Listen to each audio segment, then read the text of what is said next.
What's up, everyone? All right, today we are with Ken Ellis again, and he just talked to somebody from the Multistate Tax Commission, which is not something I know anything about. So, what's up? Hey. Hope you're having a good day. Hey, so I wanted, here's the deal. I had several conversations, and some of it, when you're trying to get information, and this is what to expect, you're going to get, it's kind of like, oh shit, my cell phone bill's too high. So you call Sprint or whoever, and then every time you get a new rep on the phone that gives you a different story. Same thing with eBay. You get somebody, and then you say, no, I don't like that answer. So you call back again and get a different answer. And you say, that answer is better, but I don't really like that one either. That's funny. I get a home. Anyway, so then you call back and get a different answer. So that's basically how I felt was happening. So to rewind, basically, when I originally called Home Depot and I was interested in this, tax exempt program. It's a program. I was told, oh no, you got to go to every state and get a resale certificate from that state and give us all the one. And then the supervisor said, oh no, you don't have to do that. You have to get a multi-jurisdiction cell and put all the states on the same form. So then I'm like, oh, that's cool. And so then I was told again, like by my state revenues department, they didn't know what the hell the form was. So then I saw that there was a commissioner ahead of this particular program who was out of the office. I was waiting on a call back from him. So blah, blah, blah. So then I called again to Home Depot and got another dude on the phone that I totally threw off. He's like, do you have a contract with Home Depot? When I was trying to explain to him what was happening, he said to me, I was like, no. What's like, drop shipping? Right, what's that? And he was the supervisor in that department. So he puts me on hold, comes back and says, oh, okay, this is what you do. He says, so on all those states, just put third-party drop shipper. And then put your resale certificate number on all those states besides third-party drop shipper. Mm-hmm. So, and then fax it, then we're good. He said, yeah. Yeah, that's so what I like, did with okay. Walmart. Right. So I'm like, yeah, all right, whatever. That sounds good. So this morning I said, hey, this guy hasn't called me back, so let me call him. So I call into Washington, D.C., and the woman's like, oh, okay, let me get you on the phone with the guy. So he gets on the phone, and we're starting to, I say, so what is the purpose of this form is the first thing I asked him. Yeah. Why was it created? And now, just for some reference, guys, Ken is now talking about this Multistate Tax Commission form. And right. it's not the same as the reseller's license or a registration with your individual state to pay sales and use tax. This is something different. You're correct. So this is a form that they created basically so you wouldn't have to go to each state and get a separate resale certificate. Yeah. So depending on who you talk to, and this is, I don't care what you talk about e-commerce tax, you're going to get a different thing. Some people will say, oh, well, unless I'm shipping into my state, I don't have to pay tax. Some people will say, oh, bullshit, you have to pay tax in every state. And then some people, so there's all these different things. And here's the bottom line. There is no law, no legislation that's currently on the books. I mean, there's some cases in the Supreme Court right now about this same very thing that we're talking about states that are trying to buckle. I guess the bottom line is that some of these states are just like with Walmart, for example. It's Walmart. We'll just take what they give us, just because they don't feel like going up against Walmart and their attorneys, et cetera, et cetera. Eventually, like this guy said, it's going to happen. He said states are losing billions of dollars a year, billions, and so eventually it's going to happen. But for now, yes. Now he's saying still, and it's really about what the vendor will accept. Mm-hmm. So if the vendor will accept a form and all you have to put is third-party dropshipper next to each state, then fine. Because the vendor is the people that's charging you tax. Yeah. So if the vendor's willing to accept that, then hey, good, there you go. If they're not, then hey. But technically, according to this guy, this commissioner, you would have to go. He said, well, you don't have to get a resale cert in each state. You just have to get a number. I'm like, yeah, but that's what I did. I'm like, yeah, but to get a number, you've got to register with the state. Yeah. You might not need a certificate, but you need a number, and in order to do that, you need to register. He said, right.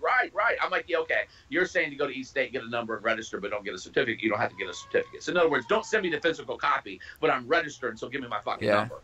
Is what you're saying. I said, and that's not even true. I said, some of these big retailers don't even require that. And I guess it's all, he said, yeah, and they're just transferring the responsibility. So if you get a letter in the mail that says, hey, you've been shipping to our state, where the fuck's our tax? then I was like, there's a lot of people that charge the tax but don't pay it. He's like, well, that, obviously that's tax evasion. Yeah, that's quite illegal. That's a big difference. That's federal prison time. So whatever. So I mean, basically, I guess what I got out of the conversation is do whatever provide the vendor whatever they're requesting to get the tax exempt. That's not to say, like I said, there's some cases in the Supreme Court as we speak. That's not to say that, in the next 1 year, 2 years, 5 years, 10 years, 20 years, that you're going to be paying sales tax to every state. But here's something very interesting. And this is true. We're not charging sales tax.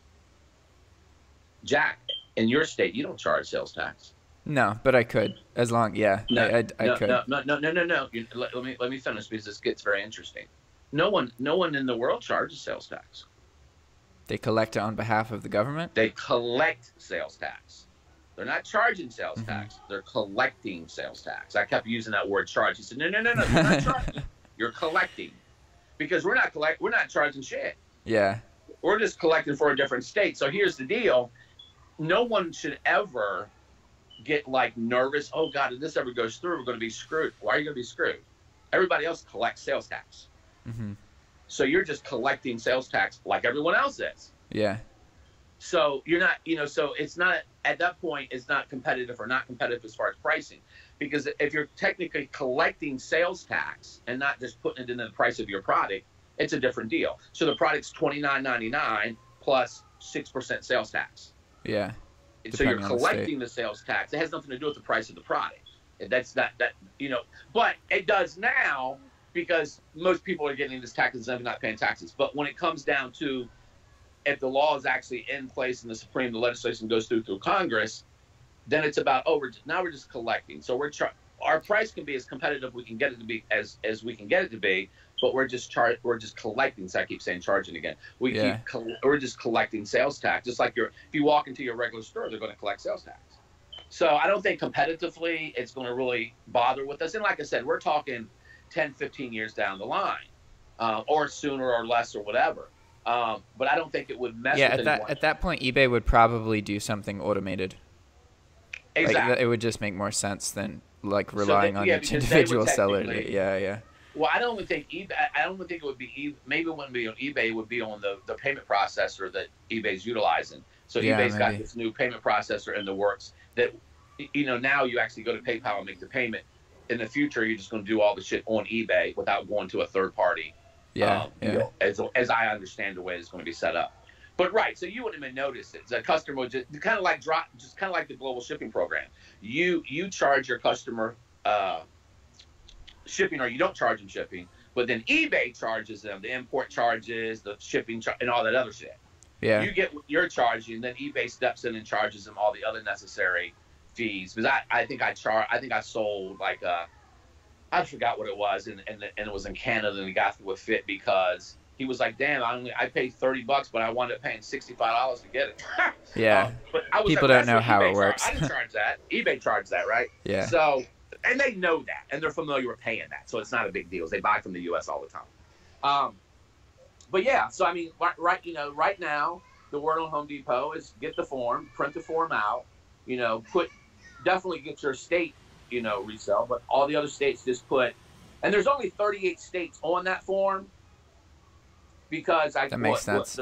There's how many states is it that does, 5 or 6 states that don't charge sales tax. So obviously those states don't need to be on the form because they don't charge sales tax, period. Yeah. And then there's a couple other weird states that I've heard people say that they have to pay sales tax to regardless. Yeah. The way the Walmart one works is, so you don't have to get a reseller's license. You have to register with your state to pay sales and use tax on sales that go into the state that you're registered in. Once you do that, you upload that form. You have to click every single button of each state that you want to do, except 10 of them. And Florida is one of them, California is one of them, a couple others. And for those specific states, they won't accept registration in another state. But if you register in that state, then you will get tax exempt. And so I have tax exemption in Virginia because I'm in Virginia, but I have to pay sales and use tax to Virginia every month, or every quarter. Right, absolutely. Because you have Nexus in Virginia. Exactly. Yeah. And you're not, see, now here's the interesting thing is like with the Amazon, and I know we don't do Amazon, typically it's eBay, but with the Amazon thing, I don't know if you know this. So Amazon has this new delivery service in certain states, not in every state yet, that I can technically go on Amazon and put an order and get it in about an hour. Yeah. Yeah. It's common in cities. And no, it's here. And I noticed it probably about 2 or 3 months ago. I'm like, who are these huge vans like swiping in and out of subdivisions that have like Tennessee license plates? I'm not, this isn't Tennessee. What the fuck? And they're just going from door to door, dropping packages off. I'm like, what the fuck? Until I got one. I was like, oh, it's Amazon. Yeah. So Amazon has this new shipping thing. And so Amazon tried to say, well, we don't have Nexus in that state. But you're delivering product via delivery service in the state. So yes, you do have Nexus. Yeah, my understanding is it's where your warehouse is located. It's where the product is stored. Well, that's initially what happened, because if you look at FBA, for example, when you do FBA, which is fulfillment by Amazon, when you do FBA and people are in the FBA program, so they get product from wherever. Yeah. So what they do is they ship the product, and Amazon will tell you, okay, ship that product into our Arizona warehouse. And then you might ship again, and they'll say, okay, ship that product to our Kentucky warehouse. Yeah. So then what happened is those guys started to have to pay taxes, because the states were like, wait a minute. If you have a warehouse in our state, and then you have people that have their product physically in our state, then they have Nexus. Yeah. So they have to pay. So, but Amazon only has, I don't know, what is it, 8, 10, 12, whatever. And they're building a new one here. It was a big deal in Missouri. And about 9 or 10 other states were fighting to get this new warehouse that Amazon is going to build. So, of course, they were trying to get them all these tax credits and benefits and incentivize them to come to their state. Yeah. I think they only have about, I don't know, maybe 10, 12 warehouses. So every time you ship into one of those warehouses, it would be, you'd have to pay sales tax. And Amazon should have been, and I'm not smarter than Jeff Bezos, obviously, but Amazon should have probably put all the warehouses in the states that didn't charge sales tax. Yeah. Well, if it's Amazon's focus has always been on shipping speed. Right. And and they do a very good job with that. But I mean, it's it is what it is. Yeah, so I mean, interesting. and people are going to be and then I really wonder this, because obviously this is more deeper than we think, but there are some people, not when you're talking about sellers, there's some sellers out there. And when I look at eBay and I look at sellers, I mean, there's some people that just started yesterday. Yeah. Because everybody's trying to get into drop shipping. So I see sellers that only have 0 feedback. Yeah. I'm like, oops. And he just started, got 93 listings. There he goes. His limits are low. But what I do wonder is that some gals that are experienced sellers and have to know this, are still charging sales tax, or not charging sales tax, not collecting sales tax either, but putting the percentage or the highest percentage of the sales tax within the product or the sale of the product. Why aren't those guys getting tax exempt on suppliers that offer it? That doesn't make any sense to me. Yeah. A lot of people don't know about sales tax exemption. Like, the information's more accessible now, but like, I didn't do sales tax exemption for like a year and a half because I was scared. I was like, not paying taxes, that sounds like crime. But it's like, oh no, that's actually the backbone of most business. Just learning how to do it legally. Right, exactly. And like I said, I mean, I do foresee there's a time. And my other conversation with him was like, I said, I think that they don't do it. He said, because the other argument is the retailers are like, so why is it fair that we have to pay, or we have to collect sales tax and online retailers don't? Yeah. That's not fair. So that's one argument. Then I brought up the argument. I said, well, when you're dealing with like overseas drop shippers, yeah, they don't have to do anything. If you've got someone in China, as an example, charging 20% sales tax, and they're using U.S. suppliers to ship to U.S. customers, how are you going to mandate that? I mean, how's that ever going to happen? He's like, well, I guess you have to have some kind of treaty. Oh man. With those countries. I'm like, what? Yeah, the reality is we live in governments that have been set up for the way things were 50, 100 years ago. And there are some laws about, how e-commerce exists and that kind of thing, but really, it's really far behind. Yeah, sure. I mean, that's, and like I said, dude, it's not going to happen. It's just too much of a clusterfuck, and the states have got too much, all these other things. He said it's already been to Congress, and they're just like, we don't want to deal with this now. So, just whatever, deal with it again. Wait, sidetrack for a second. Is the U.S. government still shut down? That's a good question. I think we're diverted at this point. I think we're diverted by the Florida shooting. Yeah. Florida, the school that just got, the psycho that just got shot 17 kids or whatever. So I think we're diverted. But that is interesting. Let's see. Is the U.S. Let me tell you, man, trying to explain to people in Nicaragua that concept right there, that a lot of government employees are not being paid, they just don't understand. Like, they don't understand how that is even possible. And really with really good reason. Like, how? It's such an absurd concept. It's not. I'm looking at things. This Trump signs bill ending shutdown, officials say. Cool. And that was on January the 23rd. Oh, wow. So, okay, a month ago. Yeah, so it's been reopened. So the government is open for business.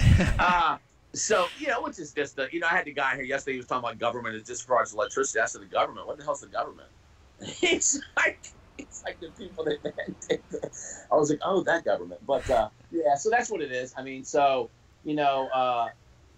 as usual, people will come back and say this and this. Like you saw this other guy, which whatever. Maybe it's different from different people. You had a guy comment that said he only provided his sales tax or his ID or his resale certificate in his state. And anytime he makes an order, they don't charge him sales tax, which whatever. Good for him. I don't have any idea. Yeah. I think that because the guy on the phone said there's some people that will submit that form and just put their EIN number by each state. He said, but we will reject that form. Mm-hmm. And then so I guess just keep doing the shit until it sticks against the wall. Yeah, that's what I did with Walmart, and that wasn't even like I did that to try and like work around. I literally I applied for sales tax and then I screwed it up and got rejected. And then I got in touch with one of the Walmart tax exemption reps, and they were like, okay, step 1, do this. Step 2, do this. Step 3, no nexus and fill your form. And it's funny because you have to upload a form to each state's field. You can literally, they will reject you if there's no placeholder file there, even if it's just a blank text document. So you have to upload bullshit in order to, that's how it's like how the system is set up and what they tell you to do. It's so weird. I wonder when they're training them on that, they're like, okay, this is what you do. We don't care if it's a blank piece of paper. It just got to be something. Something has to be there. And the people in training are probably like, what? Yeah. What did he say? Does that make sense? But it's and I know that there's people, because a lot of people ask how they can get tax exemption from overseas, and I don't personally know how to, but I do know that there are ways to just upload things that look like documents but aren't, and you just keep doing it, and eventually you get accepted, which is absurd. Right, just keep doing it. It'll yeah. Against the wall eventually. Somebody will get it and be like, oh yeah, pass.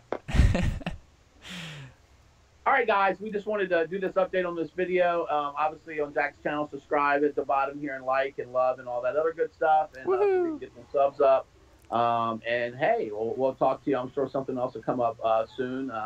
We waited for Jack to get in the States, so we're going to do a 24-hour marathon live. Yeah. So we can answer all the questions that you may have. I am actually So a lot of these conversation videos, most of them with you, Ken, but some other Skype calls as well, they're a really good format for podcast. And one of my friends is a podcaster and is involved with a podcast community. I personally don't really know much about podcasts. I used to listen to them way more back when I worked a day job because, I'd be doing boring shit and I needed to entertain myself. But now that I get to do whatever I want, I don't really have to entertain myself that way anymore. But what I'm working on now is working with this guy to separate the audio from these files and then publish them to YouTube, but then also start some kind of drop shipping podcast that's just the audio from these kind of conversations. So that's something, if you guys listening to this, if you find that kind of interesting, comment. The more people I know are interested in something, it's more incentivizing for me to push it. Well, this is basically a podcast. Just take the video away. I mean, it's always just placeholder background, really. The video is just maybe you have a face to the image or the voice, but that's it. Yeah, podcasts are typically, you know, about an hour long. Some of them run longer, but hey, they're good deals. Yeah, yeah.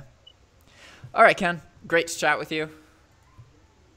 Hey, just cut the video. I just have one question. All right, cool. See you later, guys. Ciao.